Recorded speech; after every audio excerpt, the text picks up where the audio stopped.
mimpi basah? Biasanya, air mani keluar pada saat anak laki-laki mengalami mimpi basah.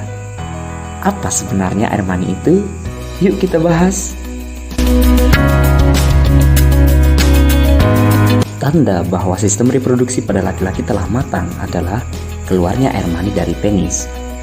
Biasanya air mani tersebut keluar pada saat anak laki-laki mengalami mimpi basah. Mimpi basah pada umumnya terjadi saat anak berumur 10-14 tahun. Air mani merupakan campuran sel-sel sperma dengan getah-getah yang dikeluarkan oleh kelenjar reproduksi. Sperma dibentuk di dalam testis. Proses pembentukan sperma ini disebut dengan spermatogenesis. Di dalam testis terdapat saluran panjang yang berkelok-kelok yang disebut dengan tubulus seminiferus. Di dalam tubulus seminiferus inilah terjadi proses spermatogenesis. Ini merupakan potongan melintang tubulus seminiferus. Di dalam potongan ini terdapat spermatogonium, spermatosit primer, spermatosit sekunder, spermatid, dan spermatozoa. Lalu, bagaimana proses pembentukan sperma itu? Simak video berikut ini. Proses ini diawali dengan pembentukan spermatogonium yang bersifat diploid atau 2N. Diploid berarti terdiri dari 46 kromosom. Kemudian spermatogonium ini membelah secara mitosis dan membentuk spermatosit primer yang juga bersifat diploid atau 2N. Kemudian spermatosit primer ini membelah secara meiosis dan terbentuk dua spermatosit sekunder yang bersifat haploid.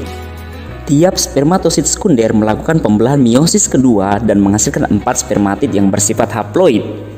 Keempat spermatid ini kemudian berkembang menjadi spermatozoa dan terbentuklah sperma matang. Jadi, proses spermatogenesis itu diawali dengan pembentukan spermatogonium yang bersifat diploid atau 2N. Spermatogonium ini membelah secara mitosis dan terbentuk spermatosit primer yang bersifat juga diploid atau 2N. Spermatosit primer ini membelah secara meiosis dan terbentuk spermatosit sekunder yang bersifat haploid. Spermatosit melakukan pembelahan meiosis kedua dan menghasilkan spermatid. Spermatid berkembang menjadi spermatozoa dan spermatozoa berkembang menjadi sperma matang. Teman-teman, sekarang kita akan membahas mengenai oogenesis. Apa itu oogenesis? Oogenesis merupakan proses menghasilkan sel kelamin pada wanita. Dan untuk menyelesaikan proses oogenesis ini membutuhkan jangka waktu bertahun-tahun. Loh, kok bisa? Jelas bisa dong. Kita bahas ya. Oogenesis ini dimulai pada saat wanita berada pada fase embrio. Jadi, selama berada dalam kandungan ibu, proses oogenesis ini sudah mulai terjadi. Pada mulanya, sel benih atau yang dikenal sebagai primordial germ cell akan membelah secara mitosis untuk menghasilkan oogonium. Kemudian, oogonium ini akan membelah dengan cara mitosis untuk membentuk oosit primer. Tetapi kemudian oosit primer akan menghentikan proses pembelahannya di profase meiosis 1 sebelum masa pubertas. Jadi, yang dibawa oleh wanita sejak lahir bukan ovum, melainkan oosit primer, di mana oosit primer ini merupakan calon ovum yang dibawa oleh wanita sejak lahir. Artinya, sejak lahir, seorang wanita sudah dianggap memiliki persediaan oosit primer untuk seumur hidupnya. Bahkan dalam buku Campbell Jilid 11 disebutkan bahwa saat lahir, ovarium mengandung sekitar 1-2 juta oosit primer. Luar biasa kan ya? Kemudian, pada masa puber, hormon FSH atau yang dikenal sebagai follicle stimulating hormone akan merangsang sejumlah folikel untuk melanjutkan pertumbuhan dan perkembangannya. Kita tahu ya, di video sebelumnya kita sudah bahas mengenai folikel, di mana folikel ini merupakan kantung-kantung kecil yang ada di ovarium. Dan biasanya hanya satu folikel yang matang setiap bulan, dan dalam satu bulan itu hanya ada satu folikel yang terpilih untuk melanjutkan meiosis 1 yang tadi belum selesai. Jika terpilih, artinya oosit primer akan menyelesaikan meiosis 1 dan memulai pembelahan meiosis 2. Tetapi kemudian akan berhenti kembali pada metafase 2 dan akhirnya menghasilkan 2 sel haploid yang ukurannya cukup berbeda.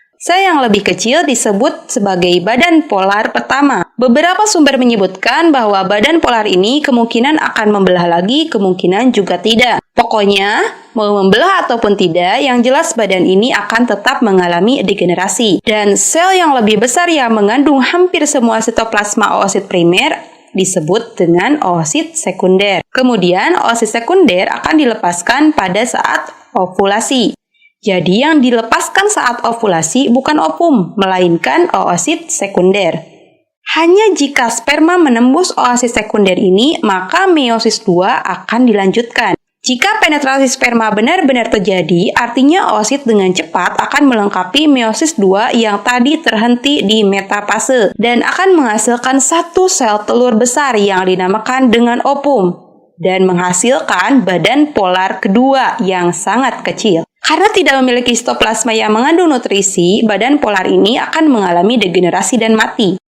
Pembahasan kali ini berdasarkan sumber dari Campbell jilid 11, halaman 1207. Oh ya teman-teman, penjelasan ovum dan sperma yang merupakan awal pembentukan manusia ini juga tercantum dalam Al-Quran loh. Salah satunya terdapat dalam surat Al-Insan ayat 2 yang bunyinya seperti ini. Inna khalaqnal insana min nutfatin amsyajin nabtalihi faja'alnahu sami'an basira. Dalam surat tersebut disebutkan kata nutfah yang merupakan fase awal manusia. Beberapa sumber menyebutkan bahwa nutfah ini merupakan gabungan sperma dan ovum yang telah melakukan fertilisasi. Jadi sebenarnya Al-Quran telah lebih dulu menjelaskan mengenai fertilisasi ini. Luar biasa kan ya? Oke, segitu aja untuk video kali ini mengenai pembahasan oogenesis. Semoga bermanfaat.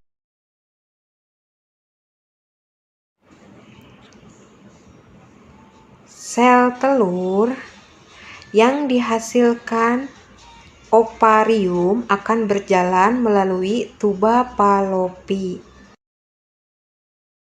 Jika bertemu dengan sperma setelah berhubungan seksual, maka akan menjadi zigot atau calon bayi. Sedangkan jika tidak dibuahi oleh sel sperma, maka sel telur akan terus berjalan ke rahim. Ovum akan menempel di endometrium dan pada saat rahim berkontraksi akan luruh bersama dengan dinding endometrium yang mengandung banyak sekali pembuluh darah.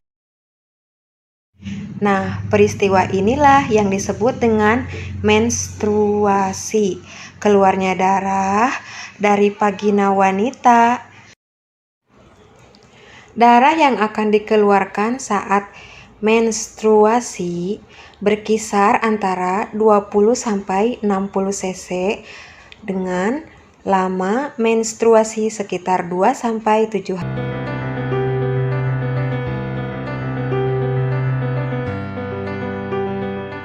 Sel telur keluar dari ovarium, ditangkap fimbriae, kemudian memasuki tuba Fallopi.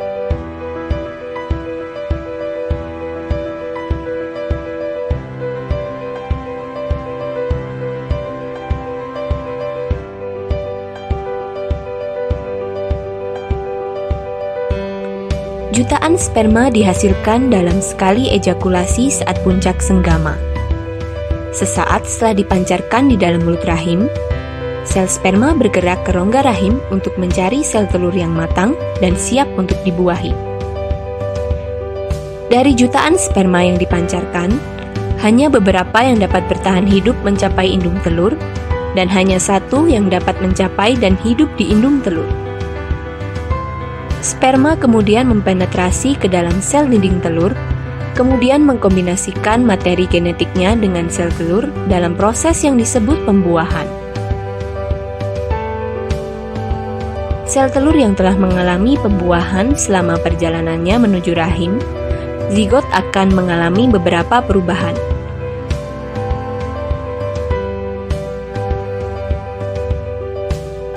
Di rahim, zigot akan menempel di dalam dinding rahim, dan disinilah zigot akan berkembang menjadi embrio dan akhirnya akan menjadi janin.